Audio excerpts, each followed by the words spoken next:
Major funding for KPBS Evening Edition has been made possible in part by Anderson Plumbing, Heating and Air, proud to support the mission of KPBS and privileged to serve San Diego clients. Anderson Plumbing, Heating and Air, helping homeowners maintain drain, heating, and cooling systems since 1978. And by the Conrad Prebys Foundation, Darlene Marco Shiley, and by the following.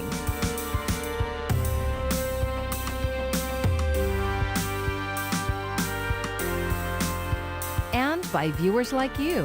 Thank you.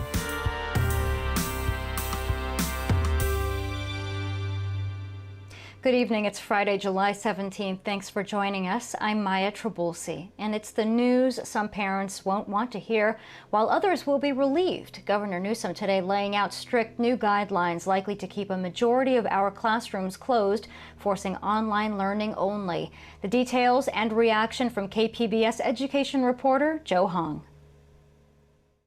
The governor's new mandate says a county must be off the state's COVID-19 monitoring list for 14 days before school campuses can be reopened. As of now, 32 of California's 58 counties are on the list, including San Diego, where positive cases exceed 100 per 100,000 residents. Safety is foundational, and safety will ultimately make the determination of how we go about educating our kids as we move into the fall and we work our way through this pandemic. For many local students and educators, Newsom's announcement merely backs up decisions already made by districts. Leaders of San Diego Unified, Chula Vista Elementary, and Sweetwater Union High said earlier this week that their fall semester will start online only. But it's disappointing news for other local districts like Poway Unified, which hope to welcome students back for in-person instruction in the fall. We have been planning for two options all along. Carol Osborne is the Associate Superintendent of Learning Support Services at Poway Unified.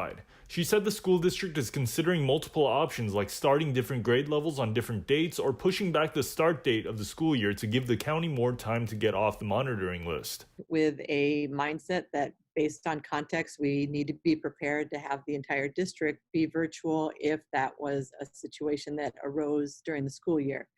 So I think it just has now arisen sooner than we anticipated. In addition to rules for reopening school sites, Governor Newsom also announced that when campuses do open, students between 3rd and 12th grade will need to wear masks during school. Younger students will be strongly encouraged to wear face coverings. Osborne said she was relieved by this new rule. So I think for especially some of our older kids, and that will help, I think, put minds at ease for a lot of our teachers. The state also released rules for closing down campuses in the event of an outbreak. If a student tests positive, his or her entire class would be sent home. The guidelines also specify when entire schools and districts have to close. We then have a stipulation here, mandate that if 25% of the schools that compose of a district have positive cases that reach that threshold, that they need to be closed within a 14-day period. In a statement issued after Newsom's announcement, the County Office of Education said it will work with districts to help them comply with the order. Joe Hong, KPBS News. And the latest COVID-19 numbers seem to support the governor's decision, especially in our county. Another day, another record. 634 new cases, bringing the total just shy of 22,500. And unfortunately, 7 more deaths. That total now 472 countywide. The latest fatalities ranging in age from early 50s to mid-90s. The head of the Navy says the USS Bonhomme Richard may never return to the fleet. KPBS military reporter Steve Walsh says this comes as the Navy decides how to prevent the next disaster. Of Naval Operations Admiral Michael Gilday toured the fire-damaged ship Friday, the day after the Navy declared the fire was essentially out.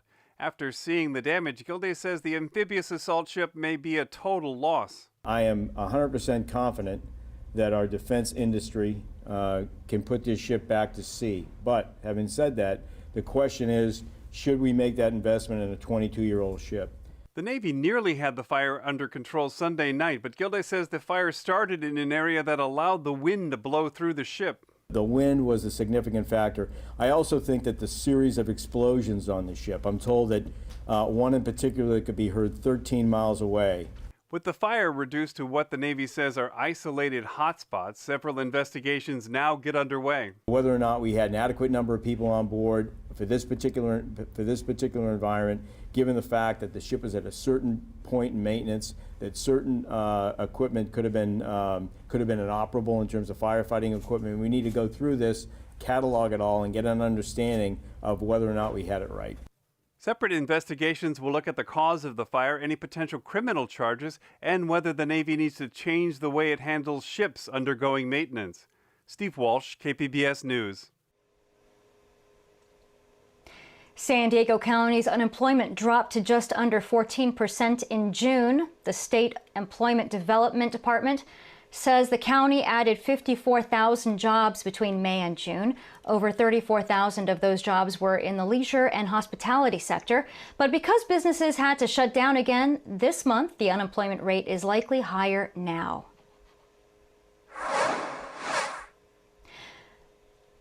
A pair of protests today called on State Senator Toni Atkins to help struggling San Diegans with housing and childcare. One group outside her downtown office called for Atkins to support a bill that would extend the moratorium on evictions to April 20th through 2021. The senator has her own bill that gives renters until 2034 to pay the money back, but protesters want protection from evictions. What's going to happen to me? What's going to happen to my future? I don't want to have to tell my kids we're going to be homeless. Please, guys. A parade of cars also rolled down Front Street, calling for a higher tax on billionaires to help pay for childcare and fund schools. Members of the Komaya Nation have been protesting the construction of a border wall atop their ancestral lands in the Laguna Mountains. KPBS reporter Max Rivlin-Nadler was there as they blocked construction vehicles at the site. Just before dawn, That's where they'll be coming from, and then we'll be... protesters set out to construction sites where workers have been tearing down old border fence and constructing a 30-foot replacement fence.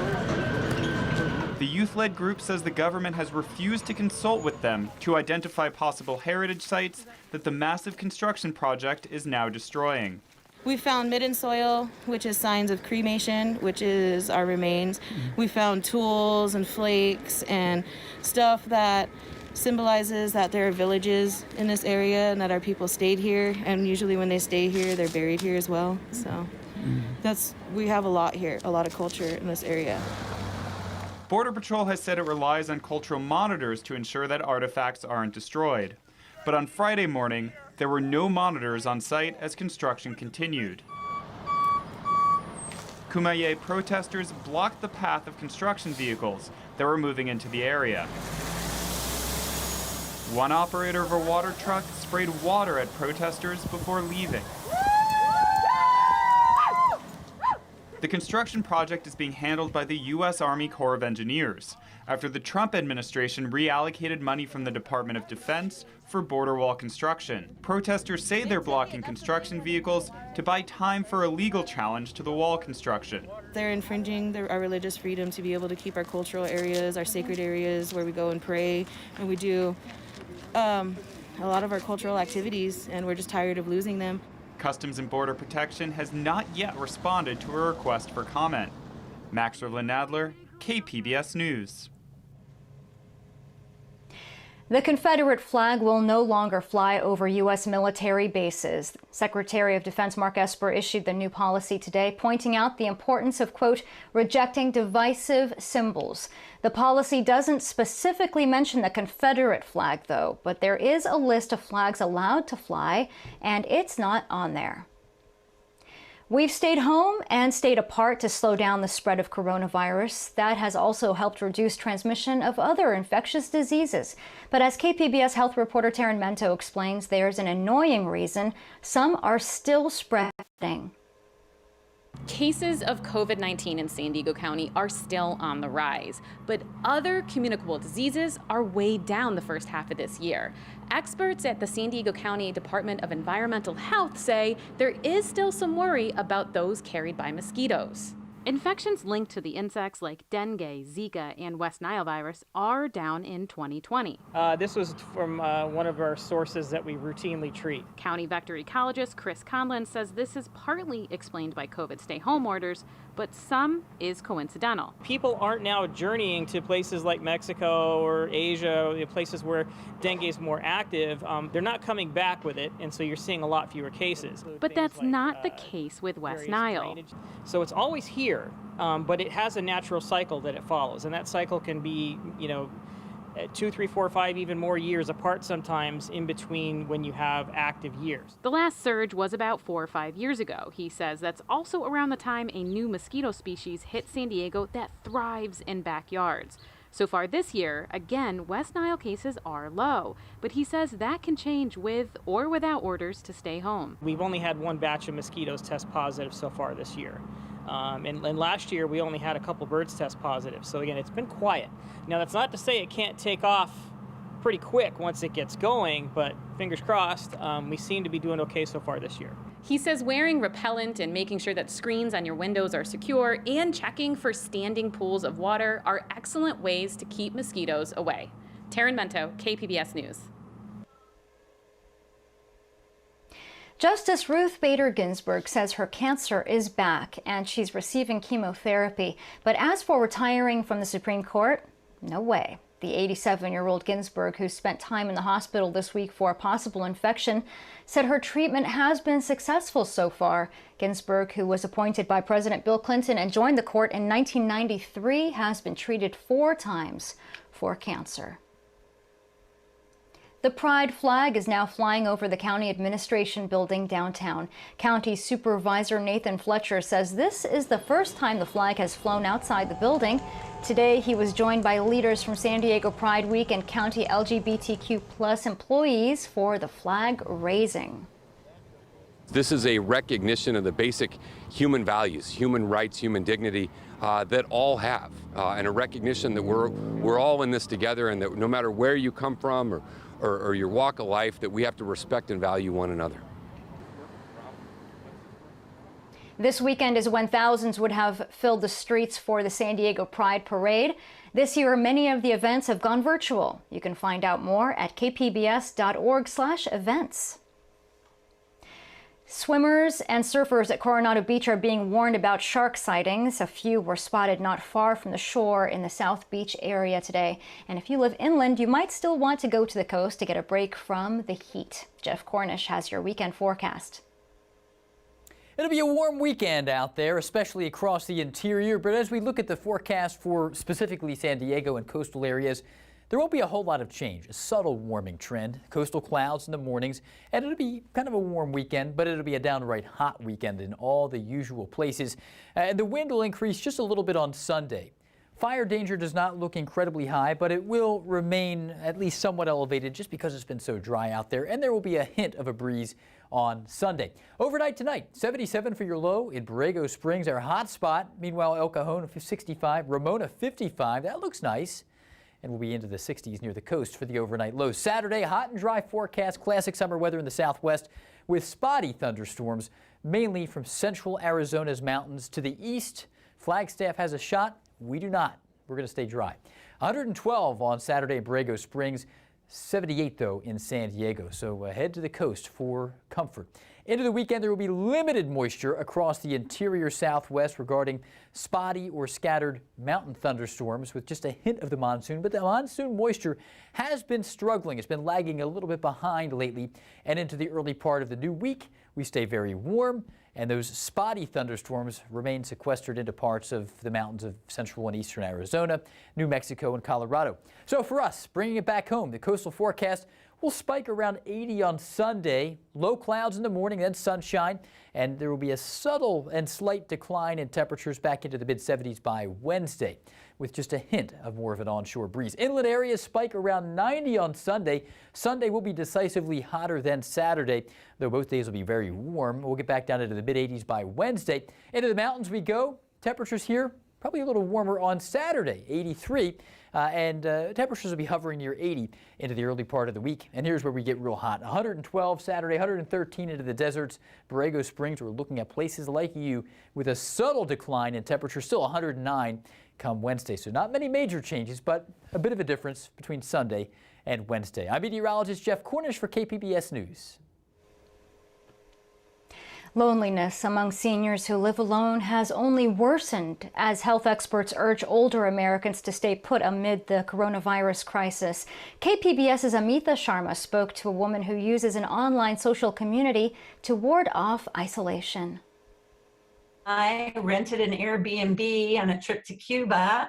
Another one I met up with on a trip to Bali. That's 60-year-old Kimberly, who didn't want her last name used, talking about life pre-pandemic. There were discussion groups ranging from everything from movies, arts, sciences, current events, health and wellness. COVID-19 hasn't slowed her down. I visited Hawaii a Saturday afternoon.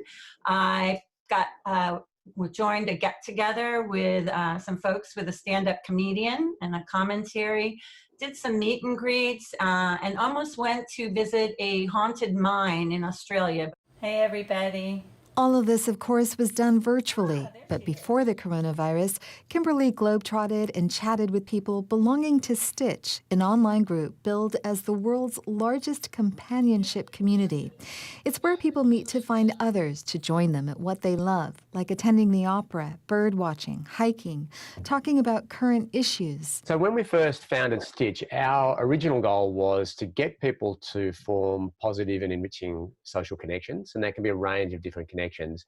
And our philosophy was actually to get people offline, get out there in the real world and meet around the things they like to do. With a master's degree in social enterprise, Andrew Dowling started Stitch in 2014 in Australia for people 50 and over after another business he launched, which provided tablet computers to seniors, opened his eyes to the risk of isolation as people age. He realized how human ties formed through school, work, and parenting fade as children leave the nest and retirement looms. We have these pressures that are constantly making our social circles shrink as we get older too. And so we found more and more our people we were working with were saying, you know, I'm actually, like, this thing you're doing is great, but can you help me make new friends? Like, I'm actually quite lonely. USC gerontology professor Donna Benton says it's not uncommon for someone to wake up one day and realize their peer group has dwindled rather suddenly. We may have actually lost them completely to death.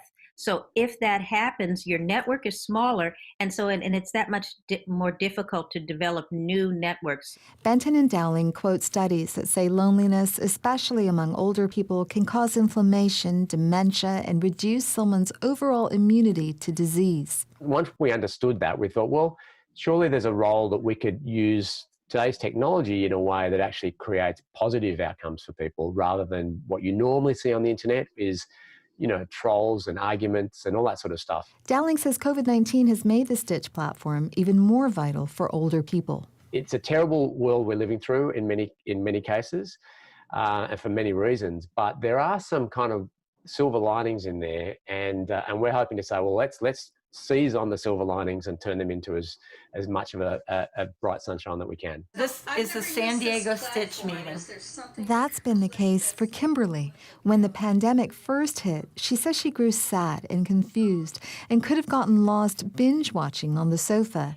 But Stitch helped her get out of that potential rut. It's kind of ironic because I'm participating in more events during the isolation period than I ever did before. This is my 5th video meeting today. Kimberly says the fact that the platform is worldwide means someone somewhere is always available to do things with. So I can have coffee with a group at 6:30 in the morning, which I'm doing tomorrow, and do things on the weekends, or if I have some flex time out, a lunch hour, I can participate in an activity and do some yoga on the weekends. Amita Sharma, KPBS News. The debate over face coverings is headed to court in Georgia. The governor is suing the mayor of Atlanta over her mask-wearing mandate and rollback to phase 1 of reopening. It's unfortunate that in the midst of this pandemic, that the governor of our state, who didn't know that this virus could be spread by asymptomatic means, is continuing to spread misinformation.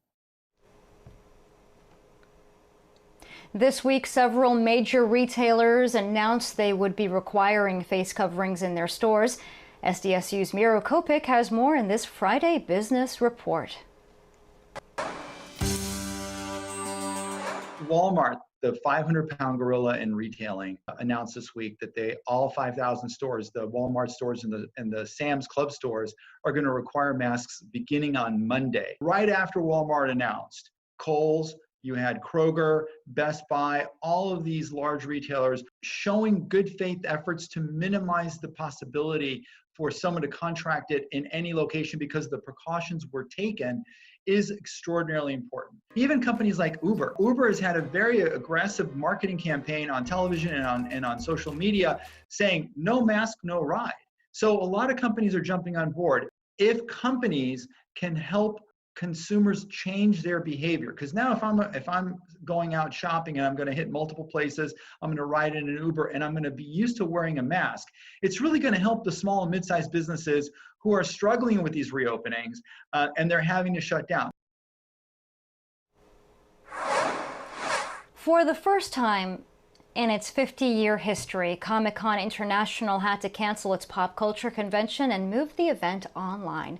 KPBS arts reporter Beth Accomando has a look at what to expect. Comic-Con at Home boasts no lines, badges for all, and front row seats.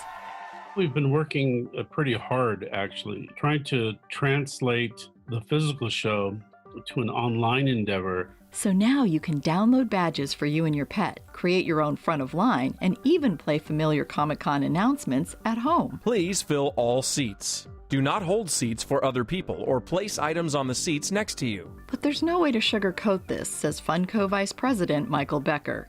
Physically not being there and interacting with people is not going to be as good. As a manufacturer of pop culture collectibles, Funko has built a community of avid fans while exhibiting at Comic-Con. That's really what drives Funko and Comic-Con is really the community. I mean, I think you take all the stuff out of the equation. I think most people just look forward to seeing their friends and family once a year in San Diego. I think that's bigger than the stuff. But this year, fans will have to make do with an online experience. Comic-Con at Home offers more than 300 panels and virtual versions of Artist Alley, Small Press, and the Exhibit Hall. IDW Publishing is ready to go online with panels and exclusive comics, says its president, Chris Ryle. But he misses having a booth where he can interact with attendees. You know, just getting to sort of see the joy in their eyes, too, when they're meeting Kevin Eastman or they're meeting, you know, whoever else they're talking to. Those are all the things that just are impossible to replicate. So the thing that I miss from that is, again, just the spontaneity. If somebody walks up and they have a kid with them and their kid likes this, so what else might that kid like? And you can recommend and put in their hand this thing and they can flip through it and see that, you know, that might be a cool thing. And so it's just the ability to talk to people so directly and sort of curate what they might be looking for. But for the better part of a decade, it's been difficult to get into Comic-Con. So this virtual convention will be far more accessible. There'll be a lot of people that for the first time get to at least get a little sense of what Comic-Con might be about by being included in some of the panels that people wait for a day out to get into Hall H and camp out just to get that spot. So now they just can click on and hopefully be able to enjoy and participate in what a Hall H kind of might be like without having to fly here, stay in a hotel, camp out for 2 days. With Comic-Con at Home, there's simply no excuse not to attend some of the wildly diverse panels. There are even tutorials like cardboard superheroes from brothers Connor and Bauer Lee that you can follow along with at home. Also, I recommend using the edge of your table when you curve your piece because that way you can get a smooth curve. So we created printable templates that you could just print out, cut out, and create some of these models. And also along with that, we created an instruction video that teaches you how to create a specific model. What's cool about this project is that we made it so that all of the materials that that people need to build some of these models are very common household materials. It's just things you can find around the house. These tutorials grew out of the teenagers' love for superheroes. And that highlights how the people involved in Comic-Con, from the panelists to comic book publishers to the folks running the show, are all just geeky fans. And that's part of the appeal. All of us are definitely entrenched in the world of geekdom, and I don't think that ever goes away. So being around like-minded people and sharing that and not having to feel weird or embarrassed is a good thing. Comic-Con at Home lacks the in-person component, yet it may provide an opportunity to expand the geek community in new ways. It should be a fun event. It'll be different, but it'll still be Comic-Con. The exhibit hall is now open to attendees. Have a great Comic-Con. Beth Accomando, KPBS News.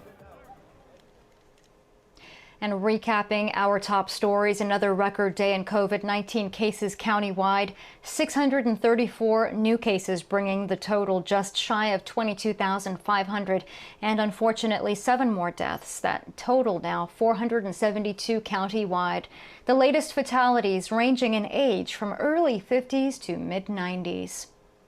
Governor Newsom announced strict new guidelines for reopening schools. Counties must be off the state's watch list for 14 days before districts can start in-person instruction. At this point, no school in San Diego County would be allowed to reopen.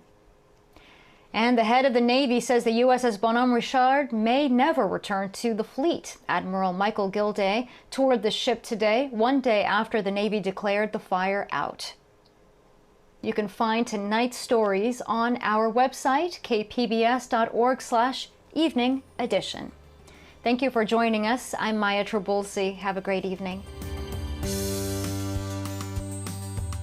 Major funding for KPBS Evening Edition has been made possible in part by Anderson Plumbing, Heating and Air, proud to support the mission of KPBS and privileged to serve San Diego clients. Anderson Plumbing, Heating and Air, helping homeowners maintain drain, heating, and cooling systems since 1978. And by the Conrad Prebys Foundation, Darlene Marco Shiley. And by the following: